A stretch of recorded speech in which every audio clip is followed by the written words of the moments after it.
เราก็ทนกับโควิดมาปีกว่าแล้วนะตอนนี้มันเป็นขาลงแล้วทั่วโลกมันเริ่มลดลง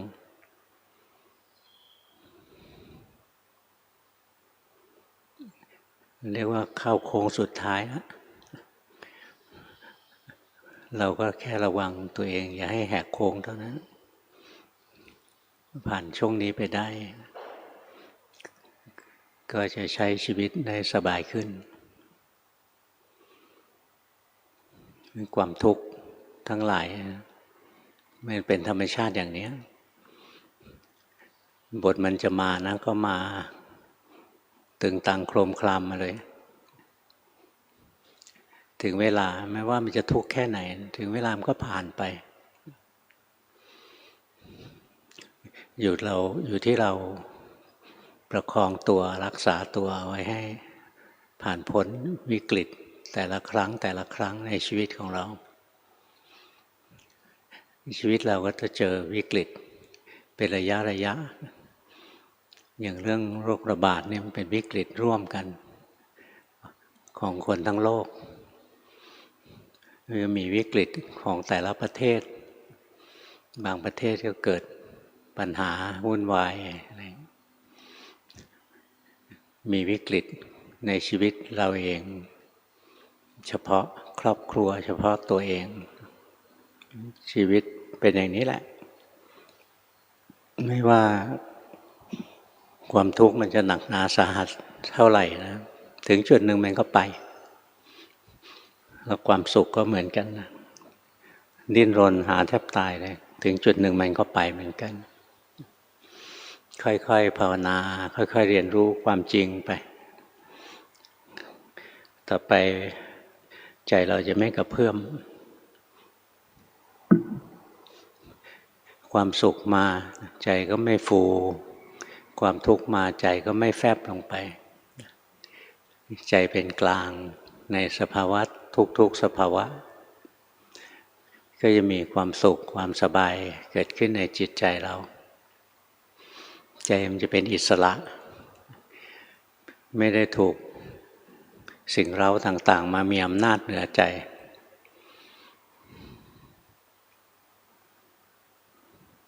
ค่อยๆฝึกไปนะทุกวันตั้งใจรักษาศีล5 ข้อสำคัญที่สุดถึงเป็นพระว่ามีศีล227ก็ทิ้งศีล5ไม่ได้ศีล5มันเป็นศีลที่อยู่ในองค์มรรคสัมมาวาจาสัมมากัมมันตะอะไรต้องรักษาก็ฝึกให้มีสมาธินะให้จิตใจอยู่กับเนื้อกับตัวไว้ให้จิตใจฟุ้งซ่านล่องลอยเราก็ไม่สามารถเรียนรู้ความจริงของกายของใจได้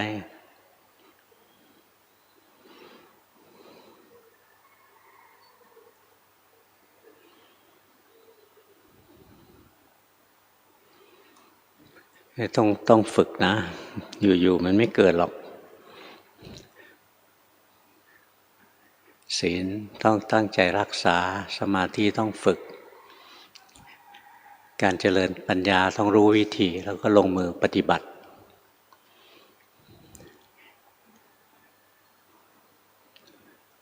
ฝึกไปเรื่อยนะเราจะอ่านจิตอ่านใจตัวเองได้ละเอียดได้ชัดเจนมากขึ้นอย่างเราจะเห็นเลยว่ามันมีความอยากขึ้นมาเมื่อไหร่มันก็มีความยึดขึ้นมาเมื่อนั้นมีความยึดเมื่อไหร่ก็มีความดิ้นรนของใจเมื่อนั้นมีความดิ้นรนของจิตใจเมื่อไหร่ก็มีความรู้สึกเป็นตัวเป็นตนขึ้นมามีความทุกข์มันมีตัวตนขึ้นมาแบกรับความทุกข์ยังมีความอยากเราพูดกันบ่อยเรื่องตัณหา3 อย่างกามตัณหาอยากได้นะ ภาวะตัณหาอยากเป็นวิภาวะตัณหาอยากให้มันไม่เป็นอย่างที่เป็นอยู่ตัณหาจะผลักดันให้จิตเกิดความยึดมั่นถือมั่นขึ้นมาตรงที่จิตเข้าไปยึดถือเรียกว่าอุปาทานตัวตัณหาเนี่ยมันเป็นตัวโลภะที่มีกำลังแรง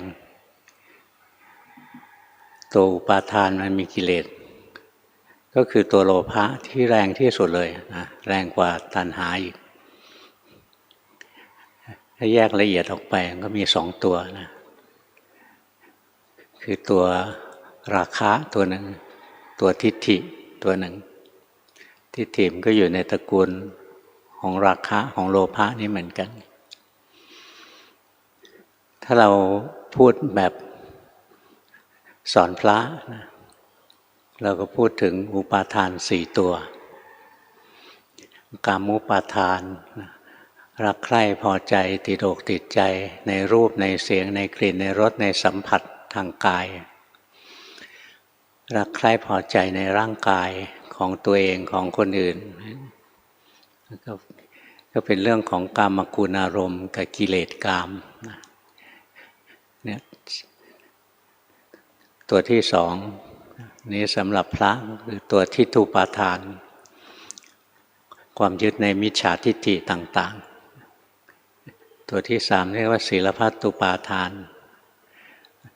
เป็นตัวยึดการถือศีลบำเพ็ญพรตแบบงมงายยึดถือว่าวิธีนี้ดีจะทำให้บรรลุมรรคผลถึงฝั่งถึงพระนิพพานตัวที่สี่เรียกอัตวาทุปาทานยึดถือในวาทะในทัศนะว่าตัวกูของกูมีอยู่จริงๆนี่ถ้าพูดอธิบายธรรมะแบบนี้ฟังยากสำหรับคนรุ่นนี้พูดให้ฟังง่ายขึ้นถ้าให้โยมฟังเรายึดอะไรบ้างในชีวิตเราที่เราเที่ยวยึดเที่ยวถือเอาไว้อย่างเหนียวแน่นเรายึดในความสุขความสบายความรื่นรมเพลิดเพลินทั้งหลายมีความสุขขึ้นมานะพออกพอใจยึดถือเอาไว้เหนียวแน่นไม่อยากให้มันหลุดมือไปมีความสุขเพราะอะไรเพราะได้เห็นสิ่งที่พอใจได้ยินเรื่องราวที่พอใจได้กลิ่นที่ถูกอกถูกใจได้รสที่ถูกอกถูกใจได้สัมผัสที่พอใจหรือเพลิดเพลินคิดในเรื่องของรูปเสียงกลิ่นรสสัมผัสเพลินเพลินติดอกติดใจในร่างกายแล้วก็สิ่งที่เกี่ยวเนื่องกับร่างกายตัวเองดูสิที่เรายึดถือมากๆก็คือตัวเราใช่ไหมเรายึดถือมากเลยก็คือตัวเรานี่แหละอะไรเป็นตัวเราร่างกายเป็นตัวเรามันยึดถืออย่างรุนแรงเลยทรัพย์สมบัติของเรายึดถือ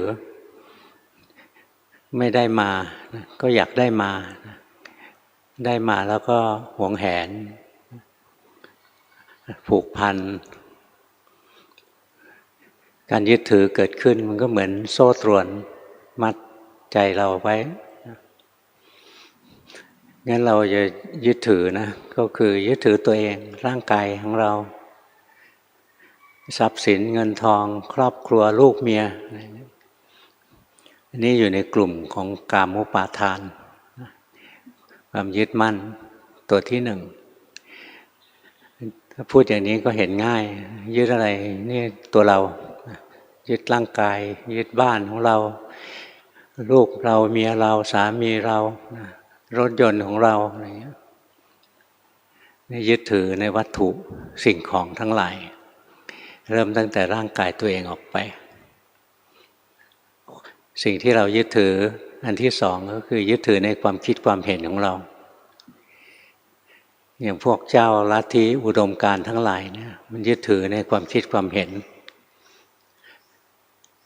แต่ความคิดความเห็นที่ยึดถือแล้วไม่ดีคือความเห็นผิดความเห็นผิดแต่อย่างความเห็นถูกนะถึงไม่ยึดถือนะความเห็นถูกก็เป็นความเห็นถูกอยู่อย่างนั้นแหละอย่างในโลกทะเลาะกันแทบเป็นแทบตายก็เพราะความเห็นมันขัดกันอย่างยุคหนึ่งก็มีประเทศหนึ่งนะเขาคิดว่าผู้นำประเทศนั้นเขาคิดว่าชนชาติของเขาดีที่สุดชนชาติอื่นมันเกิดมาเพื่อจะมาเป็นทาสของเขาเท่านั้นเองชนชาติไหนที่ตัวไม่พอใจก็ไปไล่ฆ่าตายทั้งหลายล้านนี่ยึดถือความเห็นว่าชนชาติหนึ่งดีกว่าชนชาติหนึ่งพวกหนึ่งก็ถือวรรณะหนึ่งดีกว่าอีกวรรณะหนึ่งนี่ยึดถือในความคิดความเห็นของตัวเองเราเป็นวรรณะชั้นสูงนี่วรรณะชั้นต่ำอะไรเงี้ยคบกันไม่ได้อยู่ร่วมกันไม่ได้บางพวกก็ยึดลัทธิอุดมการณ์ยุคหนึ่งประเทศเพื่อนบ้านเรานี่แหละมีสงครามภายในฆ่ากันตายไปเกือบครึ่งประเทศตายไปทั้งหลายล้านคนเพราะว่าฝ่ายยกย่องลัทธิมาร์กซ์คิดว่าคนอื่นกลุ่มอื่นไม่มีประโยชน์ต้องทำลายไปให้หมดต้องเหลือแต่ชนชั้นกรรมาชีพชั้นกรรมาชีพอย่างเดียวมันอยู่ได้ที่ไหนสังคมมันแยกหน้าที่กันตั้งเยอะแยะกว่าจะรู้สึกดูสูญเสียอะไรไปตั้งเท่าไหร่เสียชีวิตเพื่อนร่วมชาติไปตั้งเยอะแยะ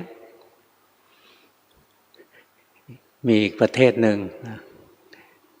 เห็นว่าวัฒนธรรมศาสนาวัฒนธรรมอะไรของบรรพบุรุษเนี่ยนะไม่ดีทำให้คนงมงายทำลายล้างหมดเลยเผาวัดเผาอะไรไปเจดีย์พระพุทธรูปอะไรทำลายพ่อแม่ไม่มีความสำคัญครูบาอาจารย์ไม่สำคัญเอาครูเอาอาจารย์ไปซ้อมไปอะไร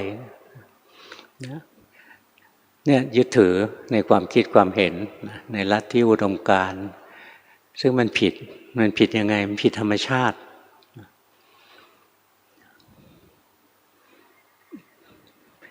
ที่จริงแล้วคนแต่ละคนแต่ละกลุ่มมันมีประโยชน์ของมันทั้งนั้นแหละขยะยังมีประโยชน์เลยถ้ารู้จักใช้นี้บางประเทศนะทำลายคนบางกลุ่มไปสุดท้ายก็ต้องดิ้นรนสร้างขึ้นมาใหม่งั้นมันก็อยู่ไม่ได้เนี่ยพอยึดถือในความคิดความเห็นพวกหนึ่งก็ยึดถือประชาธิปไตยดีที่สุดยึดไปยึดมากลายเป็นเผด็จการโดยไม่รู้ตัวอยากเป็นประชาธิปไตยแต่ใครคิดต่างไม่ได้เลยนะเอาเรื่องเลยต้องฆ่าให้ตายถือว่าไม่เป็นประชาธิปไตยที่จริงแล้วที่อุดมการณ์นะมันเป็นแค่ความเชื่อเท่านั้นเองสิ่งที่สังคมต้องการประเทศชาติต้องการนะคือการอยู่ร่วมกันอย่างสงบสุขมีความสุขด้วยกันนั่นดีที่สุดในแต่ละเงื่อนไขแต่ละสถานการณ์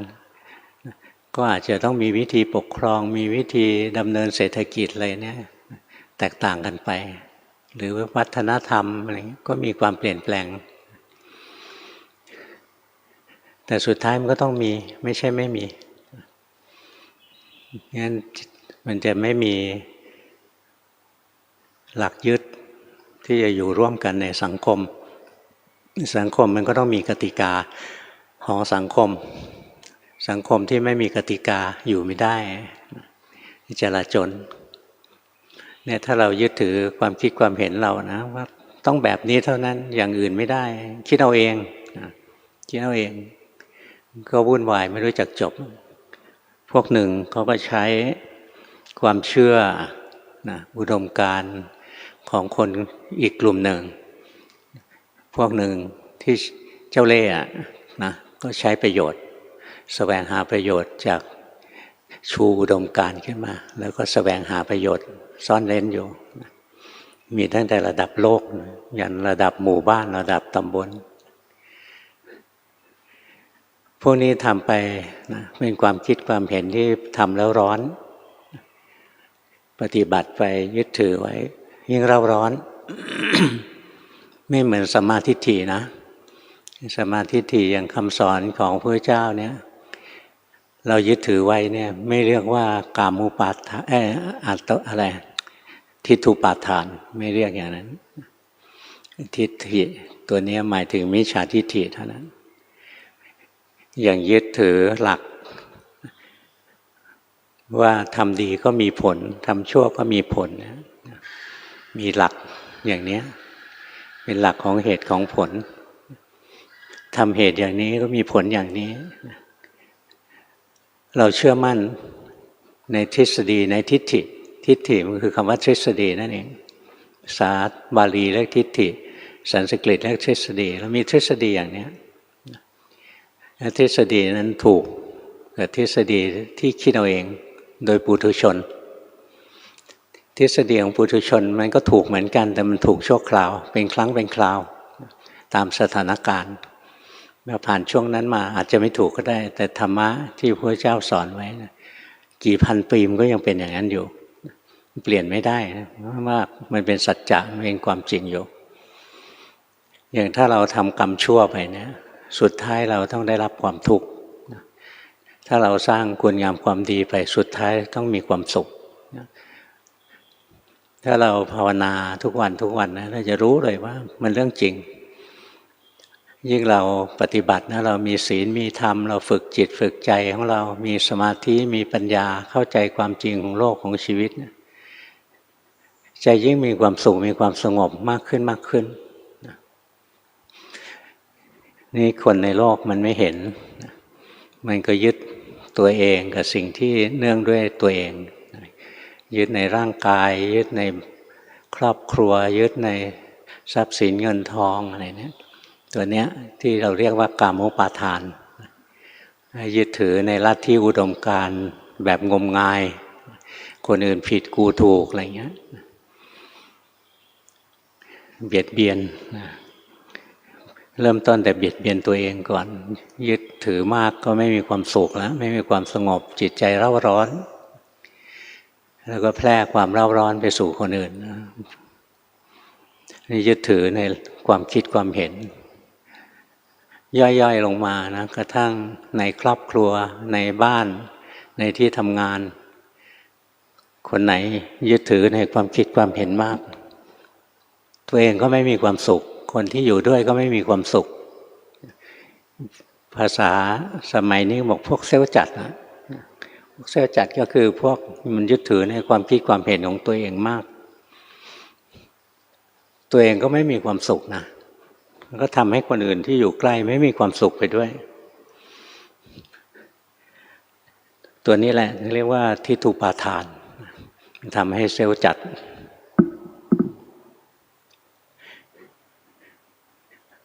ยึดถือนะถ้าอย่างพระเราบอกยึดถือในศีลพรตที่งมงายถ้าบอกฆราวาสก็บอกยึดถืออะไรยึดถือแบบแผนการทำงานการปฏิบัติงานอะไรนะยึดถือไว้ตายตัวเลยยังไม่มีธรรมชาติอันหนึ่งนะคนอายุมากขึ้นตอนหนุ่มนะมีความคิดริเริ่มมีอะไรขึ้นมาทำงานไปช่วงหนึ่งนะเติบโตขึ้นมามันก็รู้สึกว่าวิธีทำงานที่ตัวเองเคยทำนะดีที่สุดแล้วล่ะผ่านการพิสูจน์มายาวนานเพราะฉะนั้นยึดถือในแบบแผนการทำงานอะไรต่างๆของเราเนี่ยดีที่สุดแล้วทั้งที่สังคมมันเปลี่ยนโลกมันเปลี่ยนวิธีเก่าๆอาจจะใช้ไม่ได้แล้วอย่างในช่วงไม่กี่ปีที่ผ่านมาเนี่ยเราจะเห็นเลยว่าวิธีเก่าๆเนี่ยบางทีไปไม่รอดแล้วอย่างที่เมืองชนเนี่ยมันมีตึกแถวอยู่นะพอเขาสร้างทางด่วนมาเส้นลอยฟ้าผ่านเมืองชนไม่ได้คนประท้วง ไม่ยอมให้ทำทางด่วนผ่านเมืองชนไปกลัวคนไม่ลงไปเดินซื้อของตามตึกแถวเคยขายของอยู่ในตึกแถวก็จะต้องขายอยู่อย่างนั้นแหละถึงจุดหนึ่งสังคมมันเปลี่ยนระบบเศรษฐกิจมันเปลี่ยนอะไรๆเปลี่ยนหมดคนเขาไม่มาเดินซื้อของตามข้างถนนอีกต่อไปแล้ว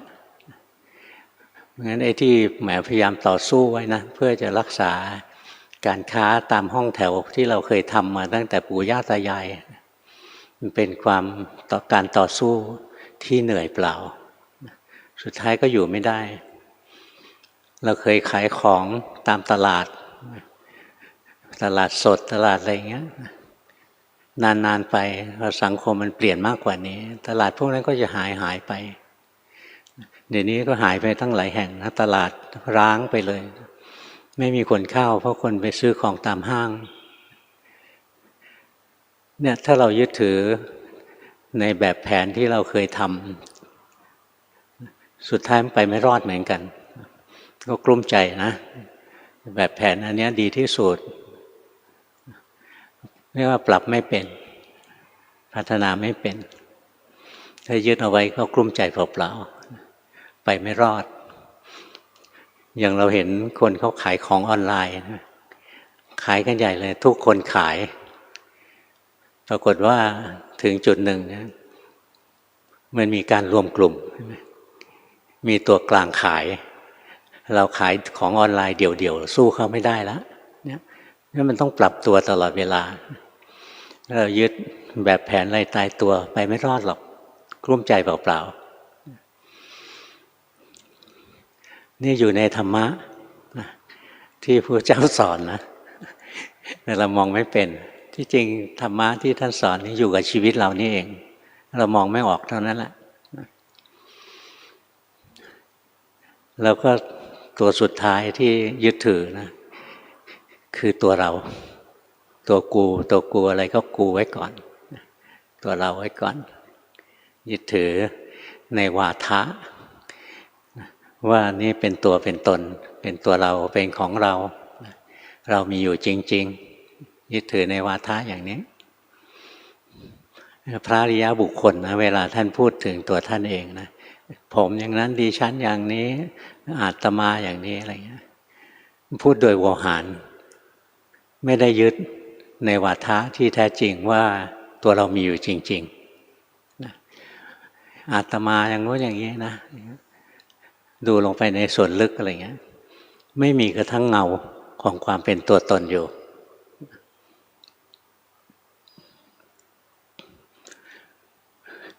นี่พอมีอุปาทาน4ตัวยึดถือในตัวร่างกายในวัตถุในสิ่งของยึดถือในความคิดความเห็นยึดถือในแบบแผนของการทำงานยึดถือในความเป็นตัวเป็นตนการยึดถือทั้งหมดนั้นนะมันพุ่งมาที่การยึดถือในความเป็นตัวเป็นตนถ้าเลยจัดเอาไว้ตัวสุดท้ายร่างกายก็ตัวเราใช่ไหมความคิดเห็นนี่ก็ความคิดเห็นของเราแบบแผนการดำเนินชีวิตการทำงานของเราสุดท้ายมันมาเซิร์ฟที่ตัวกูของกูนี่แหละท่านพุทธะท่านเก่งนะท่านเจาะมาที่ตัวกูของกูเนี่ยพอเรามีอุปาทาน4ตัวนี้แล้วสิ่งที่ตามมาถ้าพูดให้พระฟังก็คืออุปาทานนั้นนำไปสู่ภพภพมี2 อันมีอุปัติภพภพโดยการเกิดอย่างพวกเรามีอุปัติภพเป็นมนุษย์แล้วก็กรรมภพก็คือการทำงานของจิตอย่างจิตเราเดี๋ยวก็เป็นเปรตเนี่ยมันโลภนะเดี๋ยวก็เจ้าความคิดเจ้าความเห็นนะเป็นอสุรกายนะเดี๋ยวก็จมในความทุกข์ก็เป็นสัตว์นรกเดี๋ยวก็หิวโหยนะมีแต่ความอยากความโลภก็เป็นเปรตบางทีก็มีศีลมีธรรมก็เป็นมนุษย์บางทีก็มีหิริโอตตัปปะนะยิ่งกว่าถือศีลธรรมดามีหิริโอตตัปปะมันละอายใจที่จะทำชั่วเกรงกลัวผลของการทำชั่วอะไรเงี้ยเรียกว่าเทวธรรมเนี่ยบางทีใจของเราก็เป็นเทวดาเป็นมนุษย์เทโวนะบางทีใจก็สงบ เข้าสมาธิเข้าอะไรไปก็ไปเป็นพรหมอย่างบางทีใจของเราเนี่ยเราเข้าสมาธิไม่เป็นหรอกแต่ใจเราเกิดความเมตตากรุณาขึ้นมาเนี่ยนั่นแหละใจของพรหมเป็นภพของพรหมภพย่อยๆในใจเราเป็นขณะไปเป็นช่วงๆไปแล้วก็เราก็จะเวียนว่ายตายเกิดอยู่ในภพน้อยเนี่ยจะเวียนอยู่อย่างนั้นนะเดี๋ยวก็ดีเดี๋ยวก็เลวเดี๋ยวก็สุขเดี๋ยวก็ทุกข์หมุนอยู่อย่างนั้นเองตัวภพก็คือความดิ้นรนของจิตใจนะตัวกรรมภพเนี่ยเป็นความดิ้นรนของจิตใจสังเกตให้ดีเวลาเราเกิดความยึดถือขึ้นมาแล้วเนี่ยมันจะเกิดการดิ้นรนของใจอย่างเรายึดถือว่าเนี่ยคือตัวเราร่างกายเรานะเพราะมันจะแปรปรวนไม่เป็นของเราขึ้นมาแล้วใจมันจะดิ้นใหญ่เลยนะกังวลกลุ้มใจทุรนทุรายหรือแฟนเรานอกใจเราอะไรเงี้ยใจก็ดิ้นรนทุรนทุรายเพราะเรายึดถือถ้าเราไม่ได้ยึดถือว่าคนนี้เป็นของเราอะไรเงี้ยเขาจะไปไหนเราก็ไม่เดือดร้อนแต่พอเรายึดถือปุ๊บใจเราจะดิ้นทันทีเลยตรงที่ใจมันดิ้นนั่นแหละเรียกว่าภพดิ้นรนเรายึดถือในลัทธิอุดมการณ์เห็นไหมคนอื่นเขาไม่เห็นด้วยใจเราก็ดิ้นทุรนทุรายอาละวาดไม่รู้จะทำอะไรเอาสีไปเขียนถนนบ้างอะไรบ้างนะคลุ้มคลั่งไปวันๆหนึ่งเนี่ยใจไม่มีความสงบสุขนะงั้นตัวอุปาทานเนี่ยมันทำให้จิตใจดิ้นเรานะเหมือนหมาถูกน้ำร้อนเหมือนไส้เดือนถูกขี้เถ้าไส้เดือนถูกขี้เถ้าคนยุคนี้ไม่รู้จักแล้วคนยุคนี้ไม่ค่อยได้ใช้เตาถ่านหรือเตาฟืนมันจะมีขี้เถ้านะถ้าไส้เดือนไปถูกขี้เถ้านะมันจะมันทรมานมากอย่าดิ้นใจที่มันมีความยึดมั่นถือมั่นมากมันจะดิ้นมันยึดถือความเห็นของเราเนี่ยลัทธิของเราดีที่สุดไม่ได้มีความสุขเลยเจ้าลัทธิใดๆก็ไม่เห็นจะมีความสุขเลย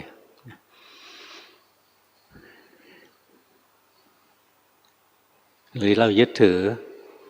แบบแผนการทำงานนี่แหละเราเคยเป็นผู้บริหารทำงานบริษัทนี้มา30 ปีแล้วประสบความสำเร็จเด็กรุ่นใหม่มาเสนอวิธีการรับไม่ได้นะใจก็ดิ้นนะอย่างหลวงพ่อไม่เป็นนะตัวเนี้ยหลวงพ่อยังบอกพวกทีมงานเลยพวกที่ช่วยงานหลวงพ่อทั้งมูลนิธิทั้งทีมไลฟ์ทั้งทีมอะไรพวกเนี้ยบอกว่านานๆมาเนี่ย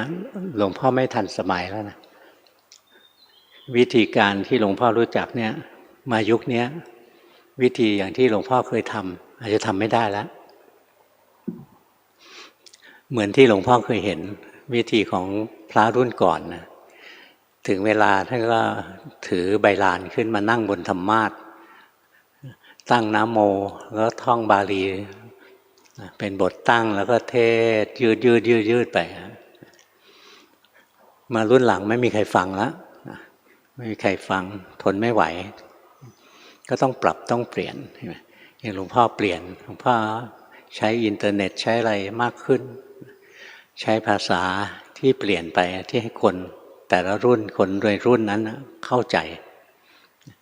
ถ้าเราใช้ภาษาดั้งเดิมนะอนุรักษ์เคยเทศอย่างนี้ก็ต้องเทศอย่างนี้สุดท้ายก็ไม่มีใครฟังวัดก็เงียบเหงาไปเพราะคนไม่รู้ว่าเข้าไปแล้วจะได้ประโยชน์อะไร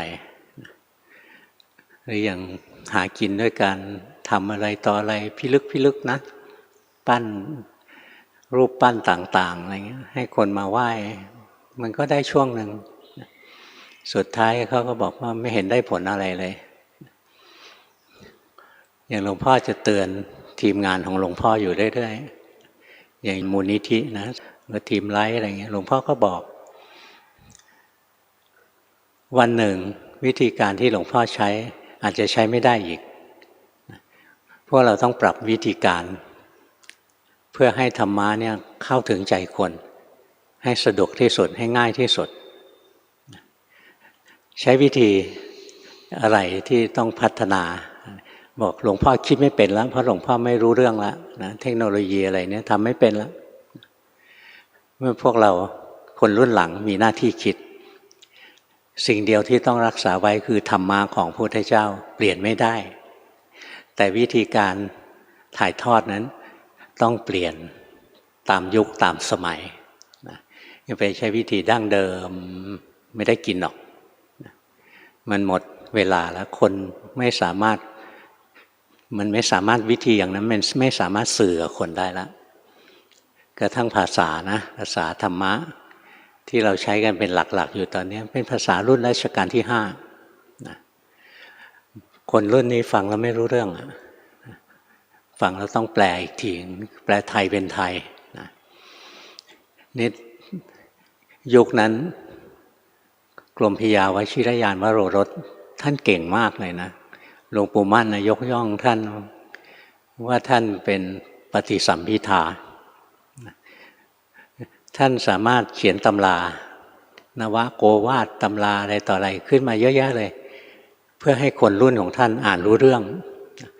ไม่ใช่มีแต่ตัวหนังสือขอมอะไรอย่างเงี้ยนะคนไม่รู้เรื่องสื่อไม่ได้รายการที่5ท่านเอาพระไตรปิฎกที่แปลภาษาไทยพิมพ์นะภาษาไทยภาษาขอมอะไรก็ตามครับก็พิมพ์ออกมาเห็นไหมใช้เทคโนโลยีใหม่การพิมพ์ศาสนามันก็อยู่มาอีกช่วงหนึ่งนะมาถึงยุคนี้คนยังติดใจเรื่องการพิมพ์พระไตรปิฎกคิดว่าได้บุญเยอะพระไตรปิฎกจะท่วมวัดอยู่แล้วไม่มีคนอ่านต่างหากเพราะคนยุคนี้มันไม่อ่านหนังสือใช่ไหมก็ต้องเปลี่ยนคนยุคนี้มันชอบอินเทอร์เน็ตแล้วต้องเร็วๆนะไม่อยากอ่านทั้งหมดหรอกเสียเวลาไม่เหมือนรุ่นหลวงพ่อนะอ่านพระไตรปิฎกคืออ่านพระไตรปิฎกอ่านกันเป็นปีๆอ่านแล้วอ่านอีกอยู่งั้นแหละยุคนี้ถ้าอยากรู้อะไรก็เซิร์ชเอาแต่ก่อนอยากรู้ธรรมะอะไรสักข้อนึงหากันแทบตายเลยคลับคล้ายคลับคลาว่าอยู่เล่มไหนอะไรอย่างเงี้ยนะเปิดกันนานเลยเดี๋ยวนี้ง่ายแต่ว่ามันเสียหายไหมไปเซิร์ชพระไตรปิฎกเอาไม่เห็นจะเสียหายตรงไหนเลยมันเสียหายตรงที่คนมันไม่อ่านนะครับงั้นต้องเปลี่ยนวิธีนี่มาถึงรุ่นนี้ก็ต้องคิดต่อไปอาจจะต้องเทศระบบ 5G นะแต่ละคนอยู่ที่บ้านไม่ต้องมาที่วัดหรอกใส่แว่นเข้าแล้วก็เห็นหลวงพ่ออยู่ต่อหน้าเลยมันก็ต้องพัฒนาไปอีก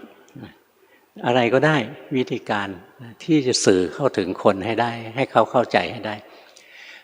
เพราะงั้นถ้าเรายึดในวิธีการมันก็ไปไม่รอดหรอกต้องปรับเปลี่ยนแต่ตัวยากที่สุดเลยนะการที่จะเข้ามาเห็นความยึดในตัวตนตัวนี้ต้องภาวนากันนานจะเห็นทีแรกก็ยึดในวัตถุนะว่าเป็นตัวเราของเรายึดถือในความคิดความทฤษฎีต่างๆนะว่าเป็นของเรานะยึดถือในแบบแผนการปฏิบัติของเราอะไรนะสุดท้ายก็คือยึดตัวเองนั่นแหละกูถูกคนอื่นถูกน้อยกว่าหรือคนอื่นผิดกูเท่านั้นดีที่สุดอย่างเงี้ยทุกอย่างที่ทำนะทางวัตถุหรือทางนามธรรมมันมุ่งมาเซิร์ฟสนองอัตตาตัวตนให้ดูให้ดีค่อยๆดูไปนี่พอจิตใจเราเกิดความดิ้นรนมีความอยากก็มีความยึดพอมีความยึดถือแล้วก็เกิดการดิ้นรนของจิตทันทีที่จิตมันดิ้นรนนะเราจะเห็นเลยว่ามันมีการหยิบฉวยขึ้นมาหยิบฉวยอะไรอันแรกเลยหยิบฉวยจิตขึ้นมาก่อนตัวนี้ไม่ภาวนาจะไม่เห็นนะจิตหยิบฉวยจิตหรือเวลาจะดูรูปนะด้วยอำนาจของความยึดมั่นถือมั่นเนี่ยมันไม่ใช่สักว่ารู้ว่าดูหรอกนะมันจะดูแบบหยิบฉวยเอาตาขึ้นมาหยิบฉวยหูหยิบฉวยจมูกหยิบฉวยลิ้นหยิบฉวยกายแล้วหยิบฉวยจิตใจของตัวเองขึ้นมาตรงที่มันหยิบฉวยขึ้นมาเนี่ยเรียกว่าชาติต้องภาวนานะเราจะเห็นแต่ตรงที่เห็นง่ายๆเนี่ยเรื่องยึดถือ4ตัวเรื่องความอยาก3แบบอะไรเงี้ยอันนี้ดูง่าย เรื่องตรงที่ใจมันเริ่มดิ้นรนนะตรงนี้เป็นภพเริ่มดูยากขึ้นหน่อยถ้าไม่ภาวนาไม่เห็นนะใจแต่ละคนเนี่ยนะดิ้นเป็นหมาถูกน้ำร้อนเป็นไส้เดือนถูกขี้เถ้าไม่เคยรู้ไม่เคยเห็นนะเมื่อดิ้นรนทุกข์ร้อนแล้วก็ไประบาดใส่คนอื่นก็ต่อไปอีกอะไรเงี้ยถ้ารู้ถ้าเห็นนะก็ไม่เป็นหรอกนี้ตรงที่ใจมันดิ้นนะเราจะถ้าภาวนาเห็นนะเราจะเห็นแล้วจิตมันเข้าไปตะครุบนะตะครุบตาหูจมูกลิ้นกายใจ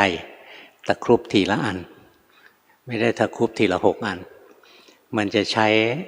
อายตนะทวารไหนมันก็ตะครุบอันนั้นขึ้นมาไม่ได้ตะครุบทีละ6 ตัวหรอกตะครุบเป็นตัวไปตัวนี้พูดฟังเอาไว้ก่อนแล้วค่อยภาวนาเดี๋ยววันหนึ่งเห็นแล้วทันทีที่หยิบฉวยตาหรือหูหรือจมูกหรือลิ้นหรือกายหรือใจขึ้นมามันจะเกิดความทุกข์ขึ้นทันทีเพราะตัวตาหูจมูกลิ้นกายใจนั่นแหละตัวทุกข์ละมันคือตัวทุกข์แต่มันเป็นทุกข์ทีแรกมันเป็นทุกข์ของโลกในตรงที่เราไปตะครุบขึ้นมามันเป็นทุกข์ของเราขึ้นมาแล้วมันกลายเป็นทุกข์ขึ้นมาเพราะงั้นตัวชาตินะมีชาติก็มีชรามีมรณะอะไรเนี่ยการที่หยิบฉวยสภาวะตัวชาตินั้นก็คือตัวทุกข์นะหยิบฉวยขึ้นมาตาหูจมูกลิ้นกายรูปเสียงกลิ่นรสโผฏฐัพพะธรรมารมณ์นะตาหูจมูกลิ้นกายใจรูปเวทนาสัญญาสังขารวิญญาณแล้วแต่จะแยกในแง่มุมใดมันมีหยิบฉวยขึ้นมาเมื่อไหร่มันก็ทุกข์เมื่อนั้นท่านสอนนะขันธ์ 5เป็นภาระบุคคลทั้งหลายแบกภาระไว้ก็ไม่พ้นจากทุกข์ทั้งปวงพระอริยเจ้าคือพระอรหันต์เนี่ยวางภาระลงแล้วไม่หยิบฉวยขึ้นมาอีกท่านก็ไม่มีภาระก็พ้นจากทุกข์ทุกข์ทางกายทุกข์อะไรเงี้ยมันก็มีนะเป็นของโลกความรู้สึกนึกคิดทั้งหลายมีไม่ใช่ไม่มีพระอรหันต์ไม่ใช่หุ่นยนต์นะพระอรหันต์ก็มีความรู้สึกนึกคิดแต่มันไม่ได้รู้สึกนึกคิดด้วยอำนาจของกิเลสตัณหามันเป็นสักว่ารู้สึกนึกคิดไปมีความสุขมีความทุกข์อะไรนี่มีไม่ใช่ไม่มีนะแต่ว่าจิตเนี่ยมันไม่เข้าไปหยิบฉวยจิตขึ้นมาพอจิตไม่ไปหยิบฉวยจิตมันก็ไม่มีตัวตนนะเรียกว่ามันไม่เกิดถ้าจิตมันไปหยิบฉวยจิตก็คือมันเกิดแล้วมันมีชาติขึ้นมามีความเกิดขึ้นมาถ้าเราภาวนานะเราจะเห็นนะบางทีจิตก็ปล่อยวางจิตนะบางทีจิตก็หยิบฉวยจิตเพราะนั้นภาวนาไปเรื่อยถึงจุดหนึ่งเราจะรู้เลยว่าที่จิตไปหยิบฉวยจิตเนี่ยเพราะจิตไม่รู้แจ้งแทงตลอดอริยสัจสี่ไม่รู้ว่าขันธ์ 5โดยเฉพาะอย่างยิ่งตัวจิตคือตัวทุกข์งั้นถ้าไม่เห็นทุกข์ก็ไม่เรียกว่ารู้อริยสัจถ้าไม่รู้อริยสัจสี่นะจิตก็ยังยึดถืออยู่งั้นอย่างเราเห็นความยึดถือ4อย่างเกิดขึ้นนะที่ว่ายึดถือในร่างกายแล้วสิ่งที่เนื่องกับกายยึดถือความคิดเห็นยึดถือระเบียบแบบแผนข้อวัดปฏิบัติทั้งหลายยึดถือในตัวในตนอะไรเนี้ยเราอย่าไปละตรงนี้ไม่ได้ไม่ต้องไปละตรงนี้ละไงก็ไม่หายอย่างมากก็หายชั่วคราวเดี๋ยวก็ยึดอีกอย่างเราเห็นนะใจเรายึดเมียเราอย่างเงี้ยเราไปดูว่าหายเดี๋ยวก็ยึดอีกเพราะฉะนั้นยังแก้ตรงนี้ไม่ได้ต้องสาวลงไปแก้ที่ต้นต่อแท้ๆเลยต้นต่อแท้ๆเลยคือการไม่รู้อริยสัจสี่คือตัวอวิชชาเพราะมีอวิชชาจึงมีตัณหาเพราะมีตัณหาจึงมีอุปาทานจึงมีภพจึงมีชาติจึงมีทุกข์นะนั่นจะละจริงๆเป็นละที่ต้นต่อเลยก็คือละที่อวิชชาการไม่รู้อริยสัจไม่รู้อะไรไม่รู้ว่าขันธ์ 5คือตัวทุกข์อายตนะ 6ก็คือตัวทุกข์จิตมันไม่รู้ว่าเป็นตัวทุกข์ไปยึดไปถือไปหยิบไปฉวยขึ้นมาก็เป็นทุกข์หนักเข้าไปเลยเพราะฉะนั้นเวลาแก้เนี่ยให้เราแค่รู้ทันเท่านั้นน่ะเพื่อจะได้รู้ว่าตอนนี้ไปหลงยึดอันนี้แล้วตอนนี้หลงยึดอันนี้แล้วตอนนี้ยึดเซลล์จัดเลยกูแน่กูหนึ่งนะอันนี้ความเห็นอันนี้ถูกเท่านั้นคนอื่นผิดหมดเลยเนี่ยถ้าเราเห็นหรือใจมันห่วงยึดถือห่วงสมบัติห่วงโน่นห่วงนี่นะใจมันมีเครื่องพลุงพลังเราเห็นนะยึดทีไรก็ทุกทีว่ะนะนี้จะให้หาย ให้เลิกยึดให้หายยึดอะไรเงี้ยไม่ใช่ไปสั่งจิตให้เลิกไม่มีใครสั่งจิตให้เลิกยึดได้หรอกต้องจิตได้รับการอบรมให้มีปัญญารู้แจ้งแทงตลอดนะว่าขันธ์ห้าเป็นทุกข์รูปนามทั้งหลายเป็นทุกข์เห็นอย่างนี้แล้วมันเลิกยึดไปเองแหละจะยึดทำไมมันมีแต่ตัวทุกข์ทุกวันนี้ที่ยึดอยู่เพราะไม่เห็นว่ามันเป็นทุกข์เพราะฉะนั้นการเห็นทุกข์นี่แหละทำให้เราเข้าใจธรรมะงั้นเวลาภาวนานะเราไม่ได้ตัดตรงตัณหาไม่ได้ตัดตรงอุปาทานนะไม่ได้ตัดที่ภพเราตัดที่ต้นต่อคือตัวอวิชชาความไม่รู้อริยสัจสี่ไม่รู้ทุกข์คือไม่รู้ว่ารูปนามขันธ์ห้ากายใจนี้เป็นตัวทุกข์เรียนรู้ตรงนี้ให้เยอะๆตรงที่เราเรียนรู้กายเรียนรู้ใจนะเพื่อจะให้เห็นว่ามันเป็นตัวทุกข์ตัวนี้แหละเรียกว่าวิปัสสนากรรมฐานแล้วตัดตัวนี้ขาดเนี่ยนะความปรุงแต่งตามหลักของปฏิจจสมุปบาทก็ขาดส่วนตรงที่เราเห็นว่ามันยึดความเห็นยึดทรัพย์สมบัติยึดลูกยึดเมียยึดระเบียบแบบแผนวิธีการต่างๆอะไรนะนี่มันปลายทางจะไปล้าตรงนี้ล้าไม่ได้จริงอ่ะอยู่ได้ล้าได้ชั่วคราวเดี๋ยวก็ไปยึดใหม่มันยังไม่เข็ดมันจะเข็ดต่อเมื่อมันไปทวนเข้าไปจนถึงต้นต่อของมันตอนนี้ยังไม่เห็นต้นตอก็เห็นปลายตอไปก่อนนะยอดของมันก็คือโอ้ยใจมันทุกข์เว้ยทุกข์เพราะว่ามันดิ้นรนเพราะเรายึดมากยิ่งยึดมากก็ยิ่งทุกข์มากอย่างยึดว่านี่เมียเราเสียไปก็ทุกข์มากบางทีแทบฆ่าตัวตายอะไรเงี้ยยึดว่าเนี่ยหน้าที่การงานของเราจะต้องดีตลอดค้าขายบริษัทเราหรือบ้านเราค้าขายเนี่ยจะต้องดีตลอดเนี่ยเรายึดไม่คิดว่าโลกนี้ต้องอยู่กับที่แค่นี้เสร็จแล้วมันยึดไม่ได้มันทุกข์กลุ้มใจอย่างเนี่ยคนไทยนะชอบงานสบายบอกค้าขายออนไลน์ใครๆก็ค้าขายออนไลน์หมดเลยปรากฏว่าเจอเป็นกลุ่มใหญ่ๆเข้ามาใช่ไหมเดี๋ยวนี้มันขายเป็นกลุ่มอ่ะคนเขาอยากซื้ออะไรเขาก็ไปเปิดแอปยี่ห้อนี้แหละเปิดสั่งซื้อได้ทุกสิ่งทุกอย่างใครที่มาดูทีละอันย่อยๆนะมันสู้กันไม่ไหวหรอกมันคล้ายๆร้านโชห่วยนะมันสู้ของตามห้างไม่ได้นี่ของตามห้างเองก็ลำบากแล้วนะเจอของออนไลน์เขาสะดวกกว่าเยอะเลยนึกจะจิ้มอะไรก็จิ้มเข้าไปเงินก็ไม่ต้องจ่ายนี่นะกดบัตรเครดิตก็จิ้มเอาอีกนะเสร็จแล้วค่อยไปล้มละลายเอาทีหลัง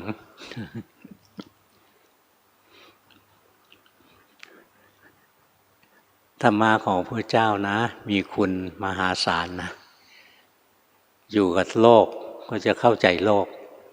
เข้าใจว่าเราจะปรับตัวยังไงได้ที่เราจะอยู่รอดแล้วเราจะไม่ทุกข์ในทางธรรมก็ช่วยเราได้มหาศาล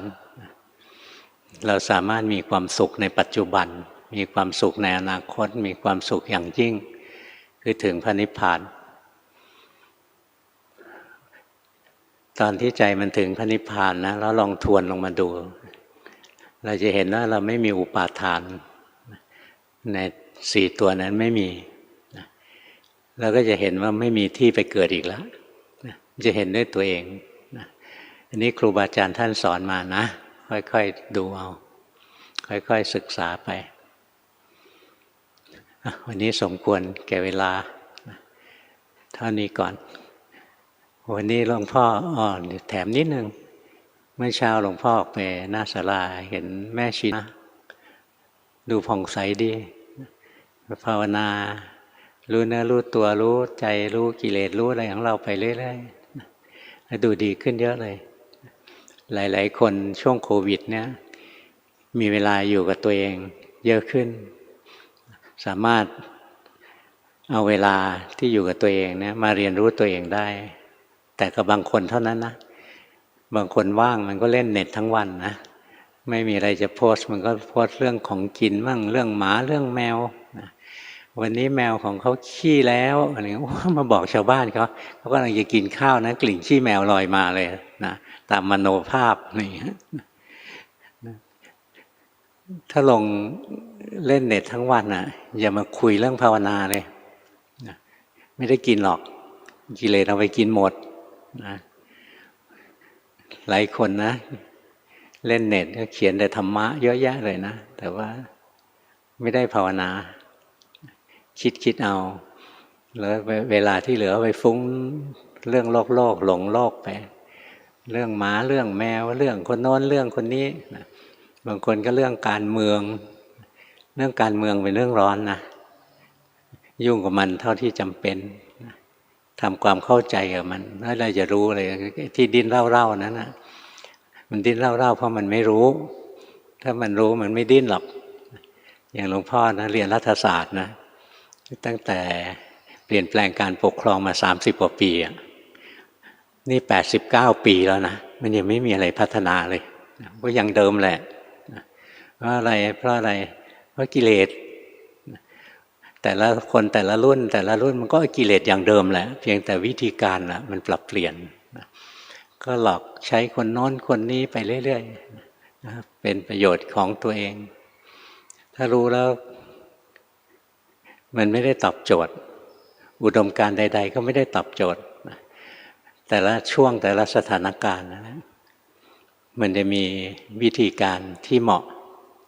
ในแต่ละช่วงแต่ละสถานการณ์ไม่มีคำตอบตายตัวที่ใช้ได้นิรันดรนะไม่มีเท่านี้ก็แล้วกัน